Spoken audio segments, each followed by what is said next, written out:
Bismillahirrahmanirrahim. Assalamualaikum warahmatullahi wabarakatuh.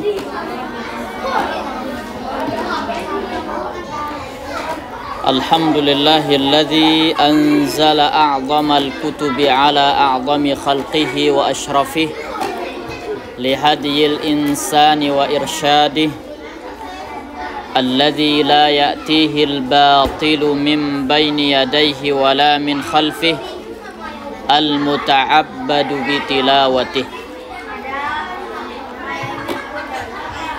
Allahumma salli wa sallim wa barik ala sayyidina Muhammad wa ala alihi wa ashabihi wa atba'ih. Amma ba'du, fayaqulu Allahu tabaraka wa ta'ala, a'udhu billahi minasyaitanir rajim. La tuharrik bihi lisanaka lita'jala bih. Inna alaina jam'ahu wa qur'anah fa idza qara'nahu fattabi' qur'anah thumma inna alaina bayanah. Wa qala habibuna al-Mustafa sallallahu alaihi wasallam, khairukum man ta'allama al-Qur'ana wa 'allamah. Sadaqallahul azim wa sadaqa rasuluhul karim. Asatidzah yang dimuliakan oleh Allah Subhanahu wa ta'ala, puji serta syukur senantiasa kita hatur sembahkan kehadirat Allah Subhanahu wa ta'ala pada pagi yang cerah ini. Cerah nan gerah ya, gerah juga mungkin karena saya pakai baju hitam ya. Masih diberikan kesempatan, kesehatan untuk bisa hadir di sekolah yang tercinta ini dalam rangka melaksanakan tugas kita selaku pengajar, sekaligus juga mengikuti kajian yaitu Mutiara Al-Quran, tinjauan, tematik, dan maqasid. Kemudian salawat dan salam kepada baginda Rasul Muhammad sallallahu alaihi wasallam. Semoga kelak kita di antara umat beliau yang mendapatkan syafaatnya, sekaligus juga mendapatkan syafaat dari Al-Quran yang kita baca dan yang kita ajarkan. Amin ya rabbal alamin.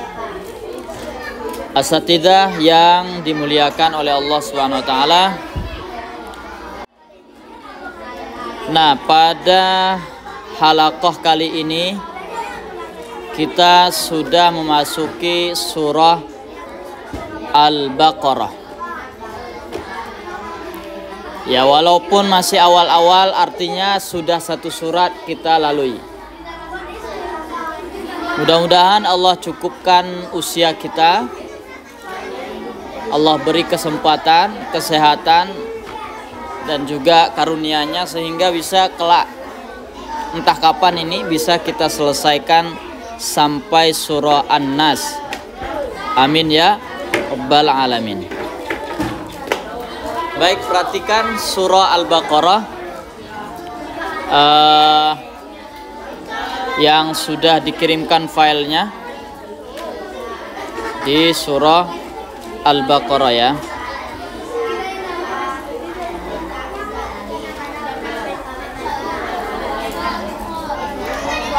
Nah, surah Al-Baqarah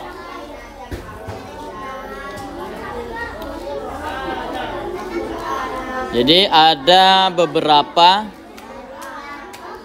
nama-nama surat. Yang nama surat itu nama binatang. Di antaranya Al-Baqarah. Ada An-Namal, ada An-Nahal, ada lagi apa? Al-Ankabut. Kemudian Al-Fil, Al-Adiyat, dan seterusnya. Nah, Al-Baqarah biasa diterjemahkan sebagai sapi betina. Biasa diterjemahkan sapi betina karena ada tak marbutohnya. Baqaratun, baqarah, baqaratun. Nah, setelah saya cek, saya juga nggak bisa bilang nggak ada ya, tapi saya nggak menemukan. Nah, coba lihat di catatan kakinya. Para mufassir generasi awal,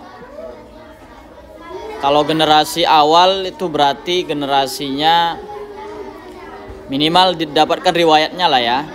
Generasi pertama sahabat tabi'in, kemudian atba'ut tabi'in, kemudian yang sudah menuliskan tafsir seperti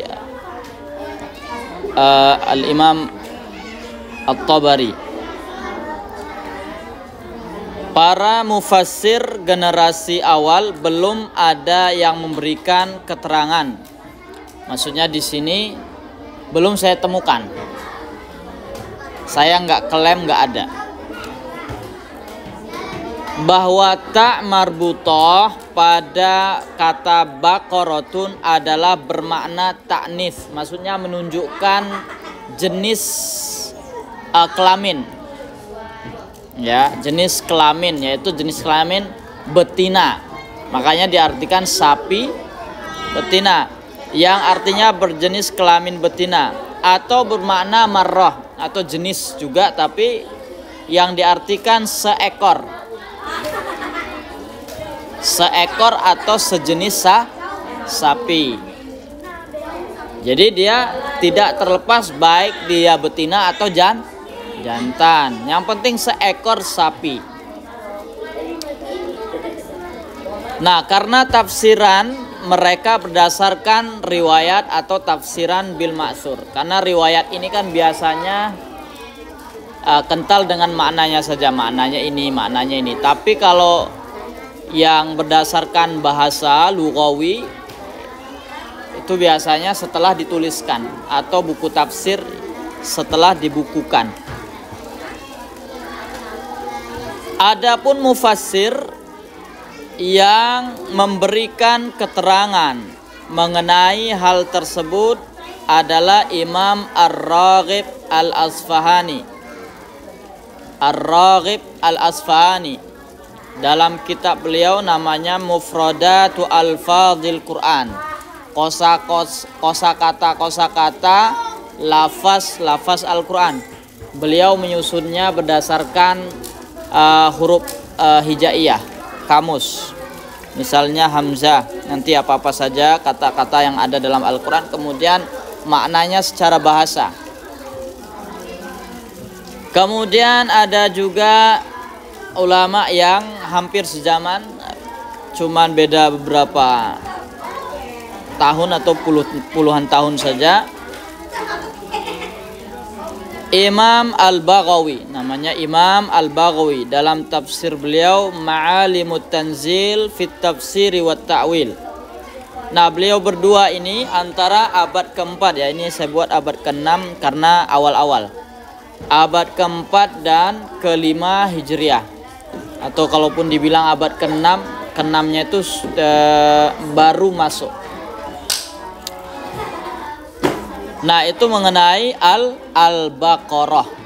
Jadi nanti kalau ada yang menerjemahkan sapi betina berarti benar, nggak masalah. Ada alasan secara bahasa. Dan kalau ada yang menerjemahkan hanya seekor sapi juga benar. Tamhid, pengantar atau pendahuluan surah Al-Baqarah. Surah Al-Baqarah merupakan surat pertama yang turun di Madinah.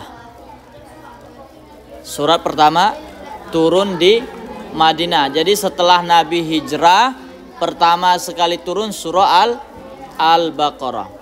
Turun setelah Al-Mutaffifin. Surah Al-Mutaffifin artinya surah Al-Mutaffifin terakhir turun di Mekah, dalam artian surah Makkiyah ya. Berarti Al-Mutaffifin terakhir surah Makkiyah. Dan surah Al-Baqarah pertama Madaniyah. Dan surat kedua pada urutan mushaf setelah surah Al-Fatihah. Surah ini tergolong Madaniyah. Madaniyah artinya surat yang turun setelah hijrah. Nggak mesti harus di Madinah. Ada juga surah Al-Baqarah yang turun di Mekah, yaitu surat akhir daripada mengenai riba. Wattaqu yawman turja'una fihi ilallah thumma tuwaffa kullu nafsin bima kasabat wa hum la yuzlamun. Jadi itu ayat yang terakhir turun dan turunnya di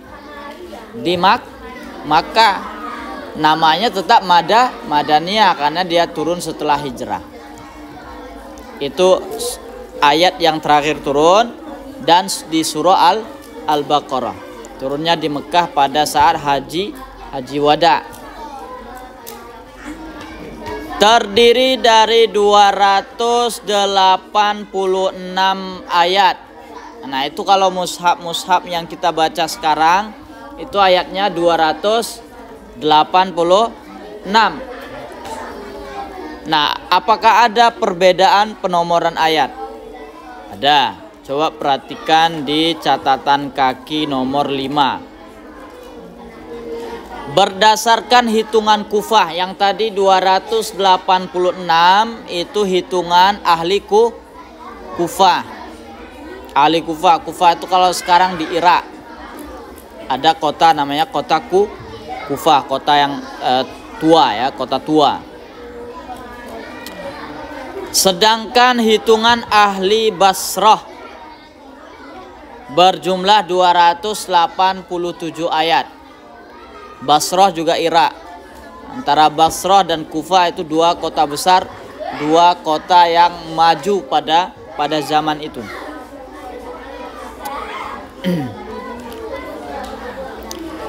Kemudian dan berdasarkan hitungan ahli Hijaz. Nah, kalau dibilang ahli Hijaz itu Madinah dan Mekah. Dan ahli Syam, Hijaz dan Syam berarti 284 ayat. Nah, pasti kita bertanya-tanya, kok kenapa bisa beda? Jadi nalar kita atau memori kita itu mundur ke belakang. Jangan lihat yang sekarang, udah ada nomornya Ustaz, kenapa bisa beda? Ya, mundur ke belakang. Kalau zaman dulu tuh belum ada angkanya itu nggak ada. Cuman diberi tanda pemisah ayat berikutnya ke ayat berikutnya. Dan kenapa bisa ada hitungan Hijaz, ada hitungan Kufah, ada Basrah, ada Syam? Karena mushaf yang pertama sekali dibukukan atau ditulis di eranya Sayyidina Utsman itu disalin sekitar 6 salinan, kemudian dikirim ke negeri-negeri yang disebutkan. Ada yang ke Syam, ada yang Kufah, ada yang Basrah, ada yang di Hijaz, Mekah, Madinah tinggal ada, kemudian di Mekah pun ada dikirim. Makanya ketika penomoran ayatnya jadi beda-beda. Nah, perbedaan hitungan ini didasari dari perbedaan mereka dalam pemenggalan sebagian ayat-ayatnya. Itu yang saya bilang tadi. Dulu nggak ada nomornya. Nggak ada nomor 1, 2, 3, ayat ke-10, ayat ke-13. Nggak ada. Karena nggak ada nomornya. Kalau yang masyhur membuat nomor-nomor, aslinya Arab itu nggak ada nomor. Pernah nggak Ustazah Bulan lihat di Al-Quran ada di ayatnya itu nomor? Bukan nomor ayat ya. Maksudnya di kalimat atau kata-kata ayatnya itu ada nomor. Ada nggak?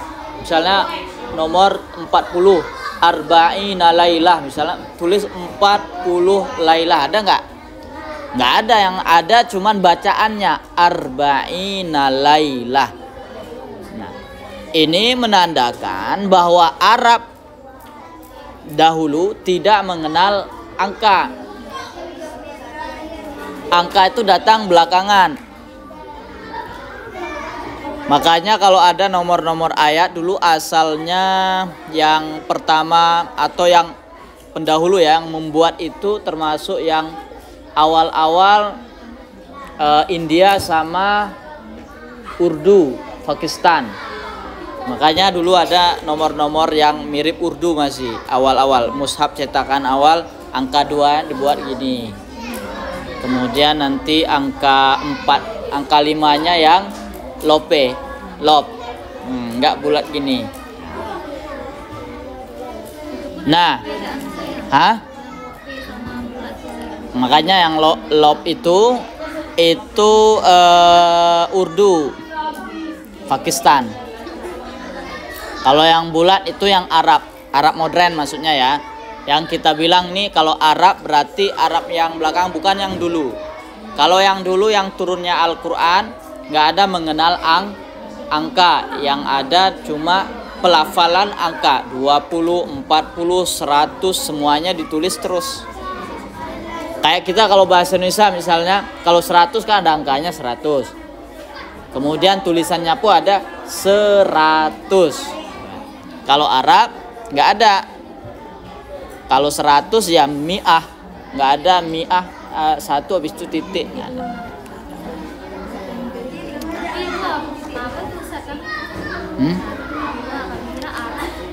Enggak, maksudnya itu sudah diresmikan oleh Arab. Arab artinya mereka juga sudah kenal. Angka-angka kita ini juga kan bukan kita yang apa. Kita juga kan nyaplok dari apa Latin. Jadi bisakah dibilang angka Arab? Ya boleh, karena memang sudah disahkan oleh Arab. Yang angka yang mirip Urdu sama angka yang Latin juga angka Arab. Jadi kalau orang Arab yang bagian kayak Mesir, kemudian Maroko, yang Maghribah lah, yang negeri-negeri Maghrib, nah itu malah banyak menggunakan angka Latin. Nah, coba aja lihat bukunya itu nanti bukan satu yang Arab, tapi satu Latin, 2, 3. Dulu buku-buku kami di Mesir juga kalau dilihat dari buku-buku dosen itu yang diajarkan angkanya angka 1, 2, angka Latin. Nah, menurut Imam Fairuz Abadi,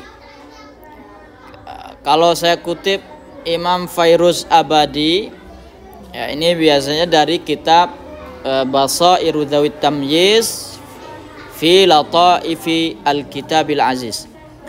Nah, kata beliau ya, menurut beliau bahwa riwayat yang paling tinggi dan paling sahih adalah hitungan Kufah. Adalah hitungan Kufah. Jadi ada sekitar 12 ayat yang diperdebatkan mengenai penggalannya. Misalnya Alif Lam Mim ayat 1 itu hitungan Kufah. Kalau hitungan lain nanti sampai lil muttaqin baru 1. Gitulah ya, gambarannya seperti itu. Karena kata beliau hitungan ahli Kufah ini yang riwayatnya sampai kepada Imam Ali karramallahu wajhah.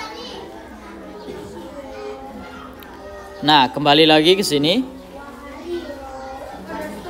Terdiri dari 6.121 kata dan 25.500 huruf. Ini juga saya nggak hitung sendiri ya. Kalau saya hitung sendiri nanti hitungan pertama, hitungan kedua, hitungan ketiga, hitungan keempat beda-beda semua. Jadi saya cuma ngutip saja. dari Imam Fairuz Abadi, gitu ditulis di buku. Dan metode penghitungannya juga beda-beda. Nah, berikutnya surat ini adalah karakteristik surat ya. Karakteristik surat Al-Baqarah. Surat ini adalah surat terpanjang dalam Al-Quran.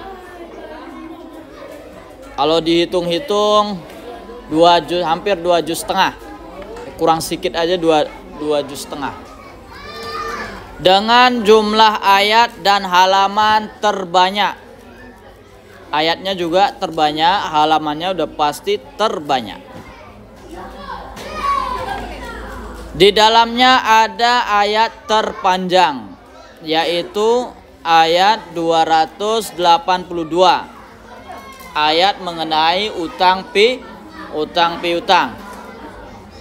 Ya ayyuhalladzina amanu idza tadayantum bidainin ila ajalim musamman faktubuh, dan seterusnya. Dan ada pula ayat teragung. Nah, ayat teragungnya yaitu ayatul kursi, ayat 255. Dan ada ayat yang terakhir turun, ayat 281 yang saya bacakan tadi di awal. Wattaqu yawman turja'una fihi ilallah thumma tuwaffa kullu nafsin ma kasabat wa hum la yuzlamun. 281. Surat ini semuanya ditutup dengan mad arid lis sukun. Ta'lamun, ta'qilun, alim, hakim, aziz. Semuanya mad arid lis sukun kecuali yang pertama saja.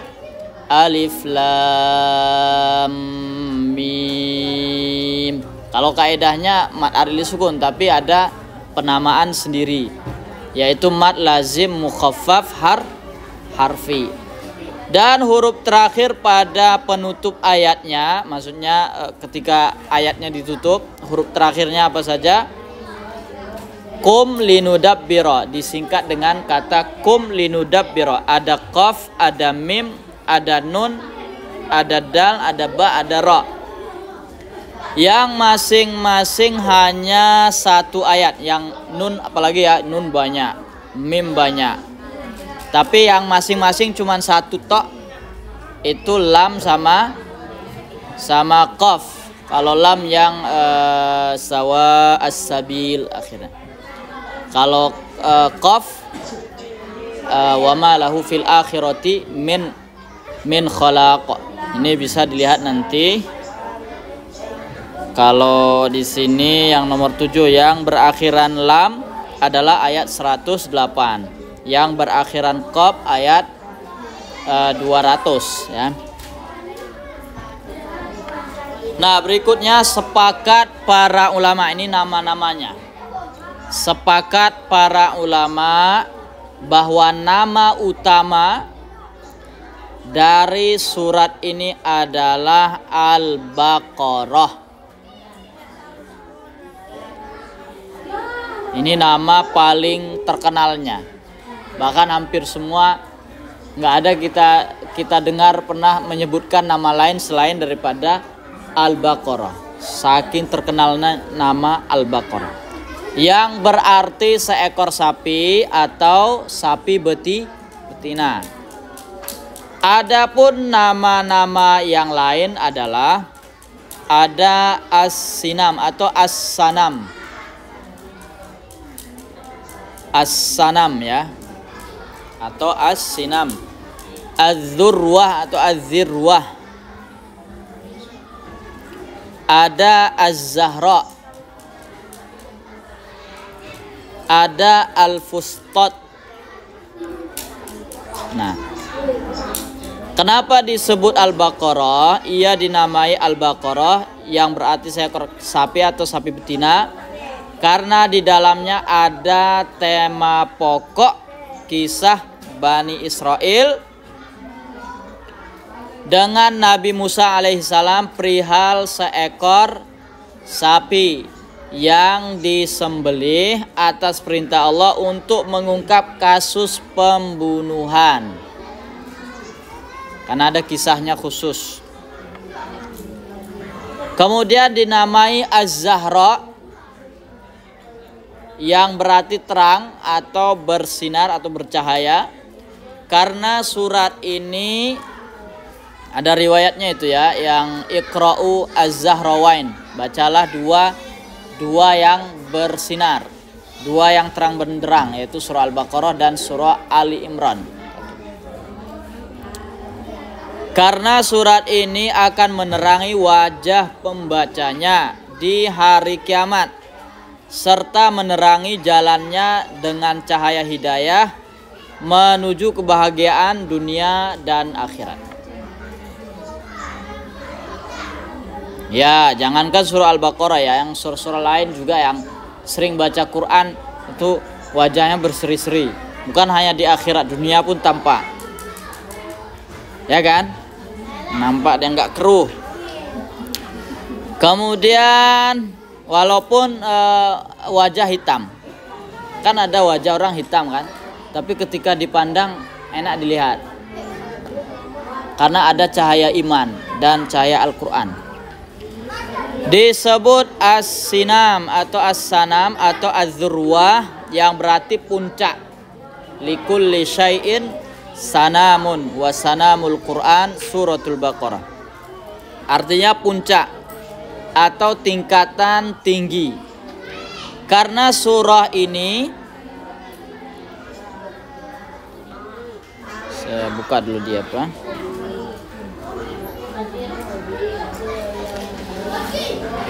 Berarti pun puncak. Karena surat ini akan mengantarkan seorang hamba pada puncak tauhid, iman kepada hal gaib dan hari kiamat, yang merupakan akhir daripada tujuan pengembaraan seorang hamba. Itu zurwa atau as-sanam tadi. Kemudian dinamai fustat,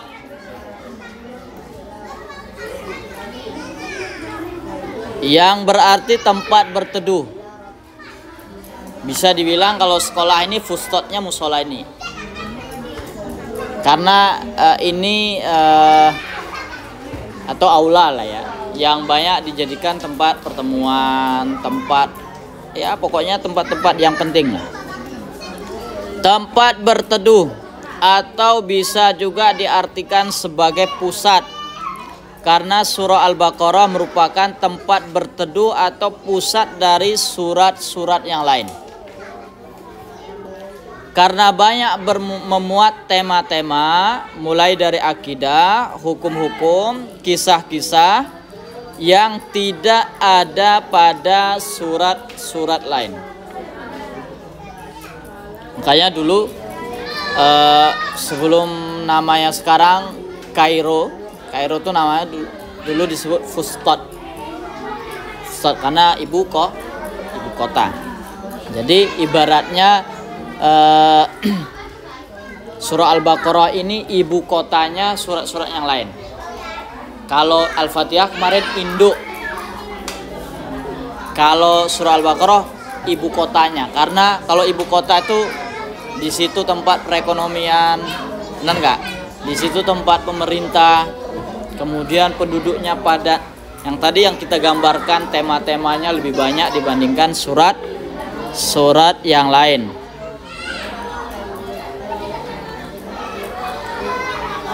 Nah, kemudian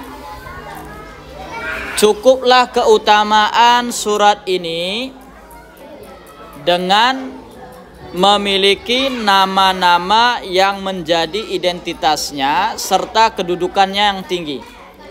Di dalamnya ada ayat yang teragung, ya, Ayatul Kursi.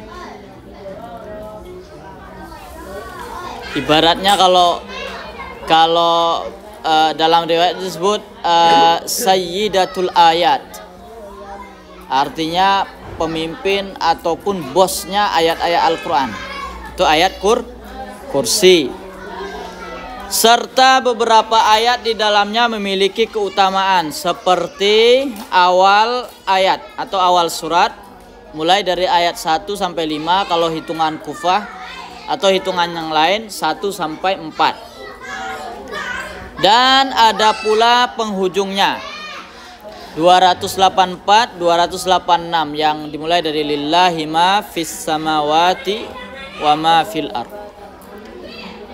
Sampai nanti wa'fu anna waghfir lana warhamna anta maulana fansurna alal qaumil kafirin. Itu penghujung 286. Nah, surat ini juga bisa menjadi senjata bagi orang-orang yang beriman untuk mengusir setan.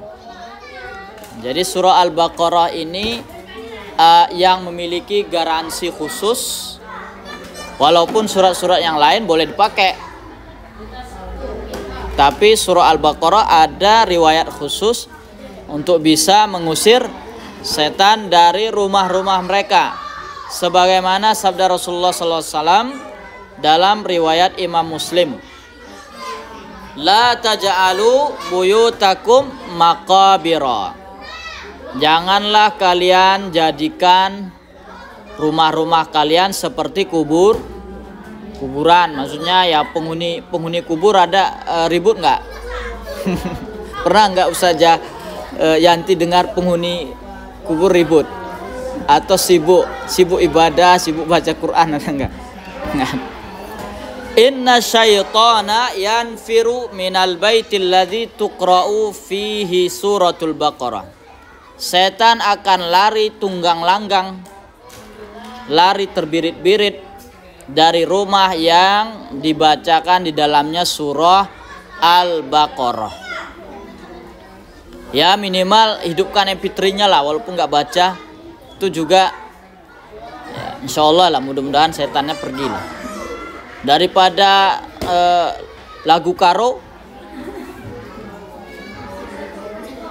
masa di rumah dengar lewat lagu karo apa, akhirnya jin karo datang, surupan satu rumah.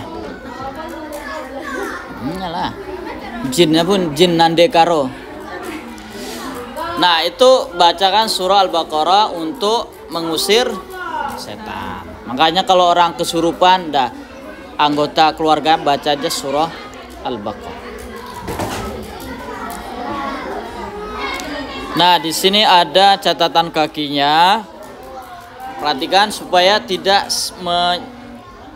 salah paham tentang riwayatnya. Menurut mayoritas ulama, nggak semuanya ya, tapi mayoritas kebanyakan, hadis ini bukanlah dalil pelarangan sholat secara mutlak di kuburan. Karena ada riwayat yang membolehkan sholat jenazah di pemakaman. Apalagi dijadikan dalil pelarangan membaca Al-Quran di pemakaman. Diambil kesimpulan bahwasanya di makam, oh berarti nggak boleh baca Quran. Bukan. Sungguh sangat jauh dari yang dimaksud hadis ini. Justru hadis ini itu mengibaratkan bahwa di dalam kuburan tuh penghuninya. Penghuni kuburan tuh ada nggak yang tadi saya tanyakan? Ada nggak baca Quran dia? Ada nggak dia sholat lagi? Jadi nggak ada terdengar baca Quran. Jadi bukan pelarangan membaca Quran di kuburan. Oke, kemudian masuk ke sejarahnya sedikit. Setelah hijrah ke kota Madinah, kaum muslimin membutuhkan aturan. Jadi di Mekah ada aturannya. Kemudian di Madinah, di tempat yang baru juga harus ada aturan baru, strategi dan petuah-petuah baru dari Nabi Sallallahu Alaihi Wasallam melalui wahyu ilahi agar dapat menyesuaikan kehidupan baru tersebut. Karena telah berubahnya lingkungan, iklimnya udah berubah. baik secara agama, maksudnya agama di sini bukan agama berubah. Kemarin Islam habis hijrah beda, enggak. Maksudnya cara pengamalan agamanya, hukum-hukumnya harus berbeda. Kemudian politiknya berbeda. Kalau dulu politik di Mekah dikuasai oleh kafir Quraisy. Siapa bosnya? Abu Lahab, Abu Jahal, Abu Sufyan, siapa lagi? Pokoknya banyak lah ya. Kemudian sosial, secara sosial pun sudah berubah. Kalau yang di Mekah, era Mekah orangnya kasar-kasar. Kalau yang di era Madinah sudah mulai agak lembut. Nah, untuk itu surat ini adalah solusinya. Makanya surat ini turunnya di Madinah. Mengingat ayatnya banyak mencakup lini kehidupan. Mulai dari akidah, akidahnya harus tetap ada juga. Kemudian ibadah, kemudian syariah, muamalah, kemudian ahwal syakhsiyah. Makanya kalau di muamalah itu banyak mengenai riba, kemudian sedekah. Ahwal syakhsiyah banyak perkawinan, perceraian, itu di surah Al-Baqarah. Kemudian akhlak dan lain sebagainya. Surat sebelumnya yaitu surah Al-Fatihah hanya menyinggung secara umum saja, yang tadi disebutkan secara rinci. Maka surat ini adalah sebagai perincinya. Oke, kita ambil satu paragraf lagi. Meski sudah berada di lingkungan yang baru, nah, walaupun sudah hijrah, bukan berarti tantangan gak ada. Dan telah terhindar dari intimidasi maupun bayang-bayang menyeramkan dari kaum kufar Quraisy. Gak ada lagi, gak sampai ke situ Abu Lahab, Abu Jahal, kemudian intel-intelnya gak sampai ke situ. Karena hijrah itu jauh loh itu. Kemudian kan masing-masing memiliki wilayah kekuasaan. Namun perjuangan, cobaan dan rintangan tidak terhenti sampai di sini. Justru memasuki babak berikutnya.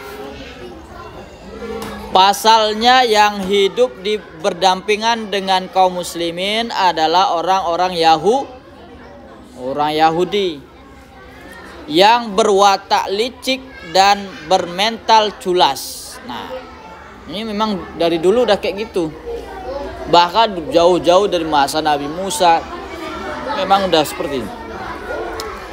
Nah, begitupun para munafikun yang berjubah Islam berhati kafir. Jadi ada beberapa yang memang di luarnya Islam, tapi dalamnya kafir. Itu orang ini ya, orang Yahudi yang masuk Islam atau pura-pura Islam. Ini ceritanya udah beda nih. Kalau dulu kafir Quraisy, kalau yang ini orang Yahudi. Kalau orang Yahudi berarti ahli kitab kan. Makanya banyak cerita Bani Israel. Karena kalau cerita yang bukan diceritakan Bani Israel nanti nggak nyambung. Kalau diceritakan Bani Israel, ahli kitab terdahulu, orang Yahudi itu masih nyambung. Kemudian ini keras juga saya hujat di sini. Tapi yang penjahatnya ya. Begitupun para munafikun yang berjubah Islam berhati kafir. Serigala berbulu domba yang justru lebih membutuhkan strategi ekstra untuk menghadapi mereka.